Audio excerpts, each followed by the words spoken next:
Today I bring you 100 things that were added in Minecraft 1.16. In this video I'll be covering the new biomes, the new mobs, the new items and much more in the Minecraft Nether update. Be sure to leave a like rating and subscribe to the channel if you want to see more videos like this. Anyways, on with the video. The first feature added in the Minecraft 1.16 Nether update is the addition of the new tools known as Netherite tools. That's right, 1.16 has added a Netherite pickaxe, sword, shovel, axe and hoe, and they all look like this. These Netherite tools are more powerful and have more durability than diamond tools, making them the best tools in the game. Oh, and these Netherite tools can float in lava and cannot burn, so yeah, they're really good. Next up in 1.16 is the addition of Netherite armor, which looks like this. Just like the tools, the Netherite armor is stronger and more durable than diamond armor and doesn't burn in lava either, making it the best armor in the game. Just note that you still take damage from lava when wearing this armor, so yeah, you're not fully protected, so be careful. The Nether has been overhauled in Minecraft 1.16 with the addition of 4 new biomes, and those biomes are the following. The first biome added is the Soul Sand Valley, which looks like this. This biome is composed of uncovered nether fossils, soul sand, this creepy blue fog, and this new blue fire known as Soul Fire. Next up, we have a biome that is called Basalt Deltas. Now the biome looks like this and is described as a volcanic biome added in the Nether, consisting of pillars of basalt and large areas of the new blackstone blocks which look like this. Definitely a very mysterious and creepy biome. The third biome added in 1.16 is the Crimson Forest, which looks like this. As you can see, the Crimson Forest is well, a forest, and it's filled with these new crimson fungi trees which you can obtain a new type of wooden plank from and other wood related blocks. The Crimson Forest also features the new Shroom Light block which emits light similar to glowstone, as well as 2 new mobs which I will talk about shortly. The final biome we have in the Nether update is the Warped Forest. Now the Warped Forest looks like this and is a blue variation of the Crimson Forest featuring warped fungi trees which again you can obtain its own wooden planks. The Warped Forest also features another new mob added in the Nether update, so without further ado, let's talk about the 4 new mobs. The first mob we've been blessed with in the 1.16 Nether update is the Piglin, and it looks like this. The Piglin is a hostile mob that spawns with either a gold sword or a crossbow, and they can spawn in either the Crimson Forest biome I mentioned earlier, the new Bastion Remnant structure, or the regular Nether biome. Piglins love gold, so much that they will not attack you if you are wearing at least 1 piece of gold armor. With the addition of Piglins, a new trading mechanic known as bartering has been added to the game, which allows the player to trade gold ingot for various different items. Just simply throw a gold ingot in front of a Piglin and watch them inspect it for a few seconds, resulting in you getting one of the following items you see on screen. The next mob added in 1.16 is the Hoglin, which looks like this.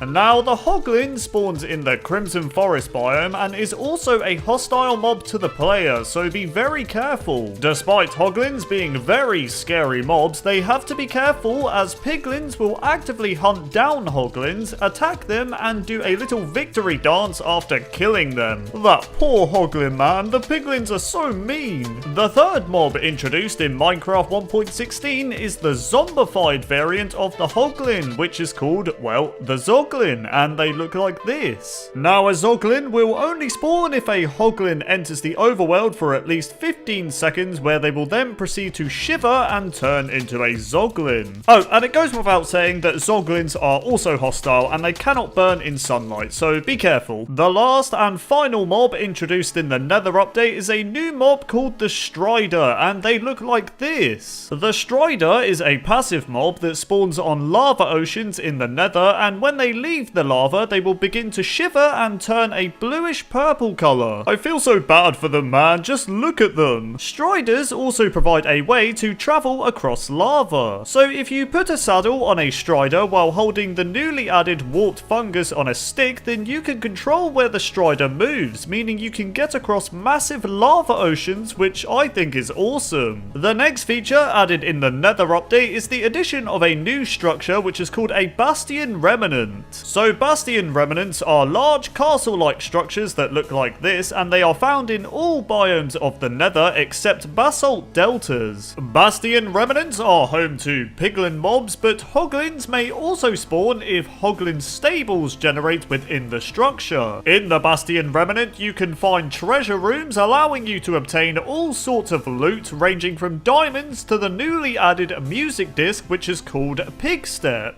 This new music disc sounds awesome, and a Bastion Remnant is the only place you can find it, so keep a lookout. You can also find magma cube spawners in Bastion Remnants as well, so look out for those too. Next up in 1.16 is the addition of a brand new ore which is called Ancient Debris, and it looks like this. Now Ancient Debris is a rare ore found in the bottom layers of the Nether and can only be mined with a diamond or netherite pickaxe. When you obtain Ancient Debris, you can smelt it in a furnace to obtain a new item called Netherite Scrap, and it looks like this. With the Netherite Scrap, you can combine it with gold ingot in a crafting table to create a Netherite Ingot. You can then combine a Netherite Ingot with a diamond pickaxe at a smithing table to upgrade that pickaxe into the new Netherite pickaxe I mentioned earlier. The same also applies with armor. Combine a Netherite Ingot with diamond armor and you get Netherite armor. Another structure that's been added in the Nether update is the addition of ruined portals, which look like this. Now, ruined portals are naturally generated Nether portals which spawn in both the overworld and the Nether. Ruined portals are made of normal obsidian and the newly added crying obsidian, which looks like this. A chest also spawns with every ruined portal, and you can find various gold items and items used to build the portals, such as obsidian and flint and steel. It's worth noting that the crying obsidian that generates on the portal will not work when trying to activate it, so you will have to break it with a diamond pickaxe and replace it with normal obsidian. Collecting crying obsidian is still very useful though, as combining it with glowstone in the crafting table allows you to craft a new block called the Respawn Anchor. The Respawn Anchor looks like this, and it allows the player to set their spawn point in the Nether, which is a feature we've been waiting years for. The Respawn Anchor is powered by glowstone, which means if you right click on the anchor with said glowstone, it powers the block with one charge. This means you can now right click on the Respawn Anchor and set your spawn point, so if you die in the Nether, you'll respawn back at the block. Respawning at the Respawn Anchor will then decrease the charge of the block by 1, which means you will have to power it again with glowstone. With that said, a maximum of 4 charges can be set on the Respawn Anchor, giving you 4 different respawns at the block before needing to recharge it. If you die in the Nether without charging the Respawn Anchor, then you will of course respawn at your original spawn point in the overworld. Attempting to use the Respawn Anchor in the overworld or the end will result in the block exploding, setting fire to all surrounding blocks, so yeah, you will more than likely die using the block anywhere but the Nether. Next up in 1.16 we have the addition of Soulfire, which looks like this.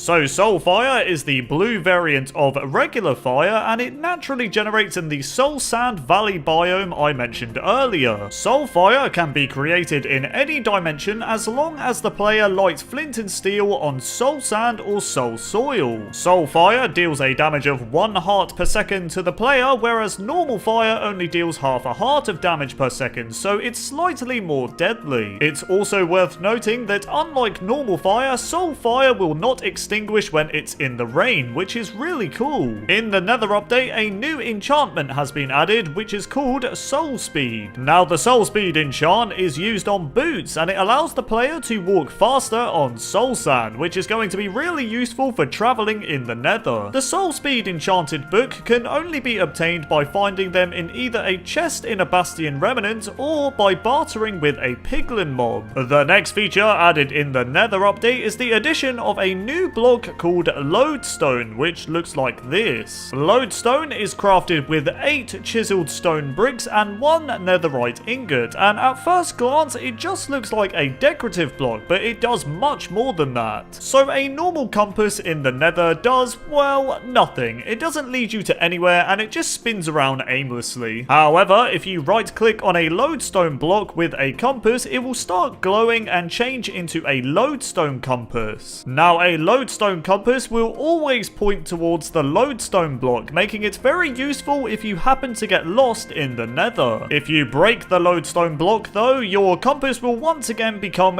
useless. Soul sand in the nether update can now be used to make a new type of torch called the soul torch, and it looks like this. The soul torch is crafted similar to a normal torch, except you place soul sand under the stick. It's worth noting that soul torches give off a lower light level than regular torches, so they're not as good, but they still look awesome. If you don't want a soul torch, you can use the soul torch to craft the newly added soul lantern, which looks like this. Just simply place a soul torch in the middle and surround it with iron nuggets, and bam, you've got yourself a soul lantern. In Minecraft 1.16, chains have been added, which look like this and are crafted by using 1 iron ingot and 2 iron nuggets. Chains are decorative blocks and can be used to hang lanterns and bells, which is a feature a lot of players were asking for, and now we have it. In Minecraft 1.16, nether gold ore has been added, which is a variant of gold ore, and it looks like this. Mining nether gold ore with a pickaxe will drop 2 to 6 gold nuggets, however the fortune enchantment can increase the drop rate. You can also mine nether gold ore with silk touch, smelt the ore in a furnace, and get 1 gold ingot. Don't get caught mining this ore near a piglin, or they will attack you even if you are wearing gold armor. Another soul related block I forgot to mention is the soul campfire, which looks like this. Now again, soul campfires are crafted similar to normal campfires, except they use soul sand instead of coal. The piglin mobs I mentioned earlier will avoid soul fire, soul torches, soul lanterns, and soul campfires, making them very useful to counter piglins. In the 1.16 update, the zombie pigmen we know and love have been replaced by zombified piglins, which behave exactly the same as zombie pigmen did, but yeah, they're just the zombie counterpart of piglins. Rest in peace, original zombie pigmen, you will be missed. Oh, if piglins happen to encounter their zombie counterpart, then they will avoid them and run away. I guess they're scared to become one of them, which makes sense to be honest. With every Minecraft update now, the title screen has been changed to have a theme for the nether update, and it looks like this. The Mojang logo that you see on the loading screen for Minecraft has also been changed in 1.16, and it looks like this. I quite like it. Before this video ends, I'm going to mention all the new blocks that were added in 1.16 that I have not yet mentioned. First up, we have Blackstone, which looks like this, and is another variant of cobblestone, as you can craft stone-related tools with it. On top of that, we have Polished Blackstone, Chisel Polished Blackstone, Polished Blackstone Brick, and Cracked Polished Blackstone Bricks. We also have 3 types of Blackstone walls, 3 types of Blackstone stairs, 3 types of slabs, a pressure plate, and a button. There's also this Gilded Blackstone, where if mined, will either give you the block back or 2 to 5 gold nuggets. Chiseled nether bricks have been added in the nether update, and if you look closely, you'll notice it has the face of a wither skeleton on it, which is really cool. The Crimson Forest biome I mentioned at the start allows you to obtain Crimson Stem, which you can get Crimson Planks from. The Warped Forest biome also allows you to get Warped Stems, which you can also get planks from. An interesting thing to note about Crimson and Warped planks is that unlike normal wooden planks, they cannot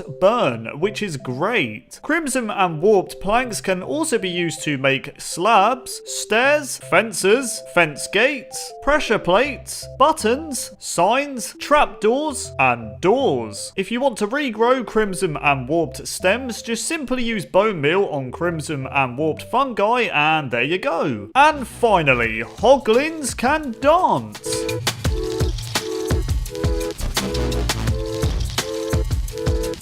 This last one's a joke. A Minecraft dev was just having some fun. Anyways, bye!